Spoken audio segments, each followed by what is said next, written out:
ब्रह्मा बाबा के भी संपूर्ण स्वरूप को बाबा ने बहुत याद किया। सबसे पहले ब्रह्मा बाबा का संपूर्ण स्वरूप सूक्ष्म वतन में देखा गुलजार दादी ने। मनोहर दादी जी ने ये कहानी सुनाई कई बार कि आबू में जब आए तो पहली बार गुलजार दादी ने जब सूक्ष्म वतन में एक लाइट का फरिश्ता देखा, पहली बार। उससे पहले भी साक्षात्कार उनको होते थे, वैरायटी, परम धाम के, स्वर्ग के, विनाश के और बहुत तरह की सेवाओं के। पर आबू में आने के बाद गुलजार दादी ने सूक्ष्म वतन में ब्रह्मा का संपूर्ण स्वरूप देखा तो पहचान नहीं सकी और आकर के कहने लगी, आज मैंने ऊपर कोई सफेद सफेद देखा, रुई रुई जैसा कोई था। सब लोग उनको बार बार पूछने लगे कौन था कौन था, पर वो एक्सप्लेन नहीं कर सकी। बस इतना कहती रही, बहुत अच्छा था, बहुत सुंदर था, सफेद था, बहुत प्यारा था, रुई रुई जैसा, कॉटन जैसा था, वाइट था, ब्राइट था, कौन था क्या था एक्सप्लेन नहीं कर सकी। ब्रह्मा बाबा ने भी उनको सुना पर नहीं रिसीव हुआ।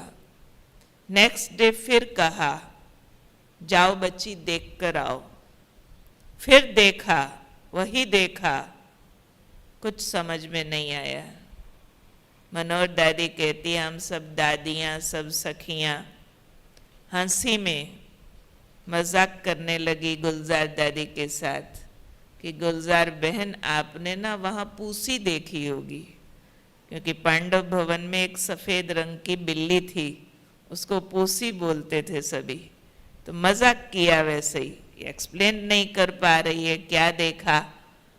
तीसरे दिन फिर बाबा ने कहा गुलजार दादी को, अभी तुम ऊपर जाना, फिर वो तुम्हें दिखेगा ना तो फिर तुम उसी से पूछना कि तुम कौन हो जो मुझे रोज दिखाई देते हो।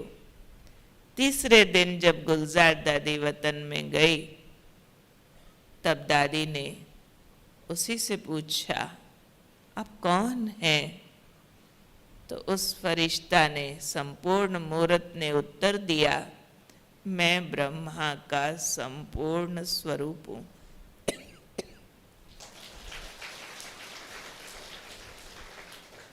नीचे आकर गुलजार दादी ने बाबा को सुनाया। बाबा ने बहुत बारीकी से उनसे पूछा, वो कैसा, वो कैसा, उसमें और मेरे में कितना अंतर है? तो दादी ने बताया, बहुत अंतर है, वो तो बहुत ब्राइट दिखता है, बहुत सुंदर है, आप वैसे नहीं हो।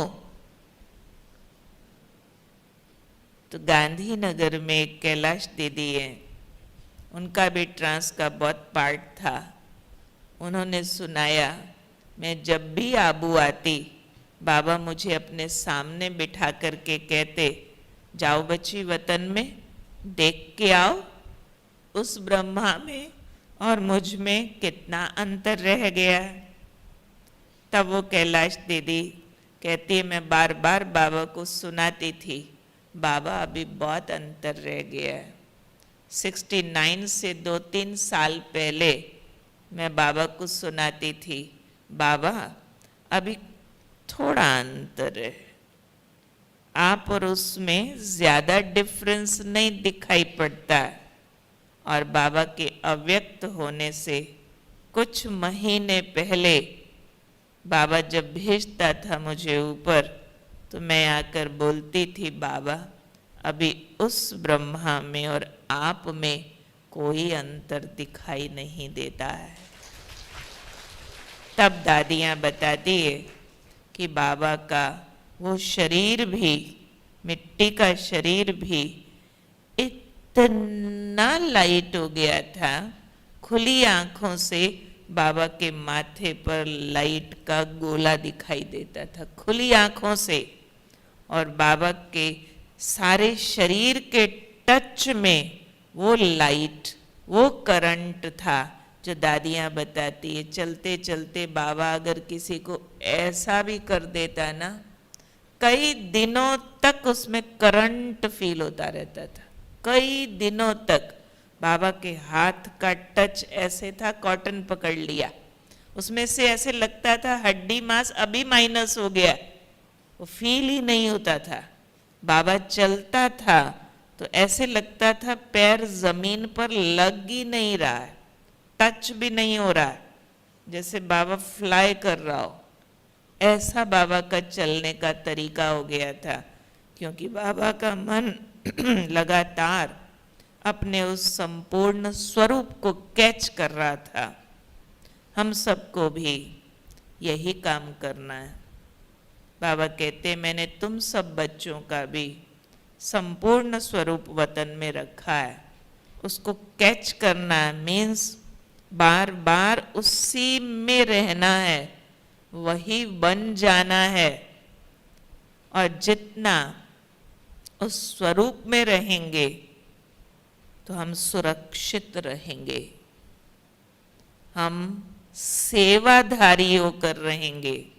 विनाश काल में हम तड़फने के बजाय, दुखी होने के बजाय अनेकों आत्माओं को दुख से छुड़ा सकेंगे, उनको मुक्ति, जीवन मुक्ति का रास्ता दिखा सकेंगे। बाबा ने विनाश काल का वर्णन किया है कि कैसा होगा ये विनाश काल। खूनी नाहक खेल होगा, नाहक सब मारे जाएंगे, लाशों के ढेर लग जाएंगे, खून की नदियां बहेंगी, त्राही त्राही करेंगे, और ऐसे गाजर मूली की तरह कटते जाएंगे, बहुत चिल्लाएंगे। लेकिन जहां मेरे योगी बच्चे होंगे, वहां इन तड़फने वालों की पीड़ाएं कम होंगी। वो कहेंगे हाय मरा, ऐसे चिल्लाएंगे, और आप अपनी स्थिति में स्थित है तो आपके मुंह से निकलेगा वाह अपने घर गया। वो कहेंगे हाय मरा, आप कहेंगे वाह अपने घर गया, क्योंकि आप शरीर मर रहा है उसके प्रभाव में नहीं आएंगे। उसके अंदर जो अमर प्रकाश दुख से मुक्त होकर के वतन को जा रहा है, आपकी उस सकाश से उनको मुक्ति धाम का रास्ता मिल जाएगा, उनका घर जाने का दरवाजा खुल जाएगा, उनकी पीड़ाएं कम हो जाएंगी, उनके पाप चुकतू हो जाएंगे, उनके कर्म बंधन कटेंगे आपकी दृष्टि मात्र से। पर पहले हम चेक करें, क्या मैंने ऐसी दृष्टि बनाई है?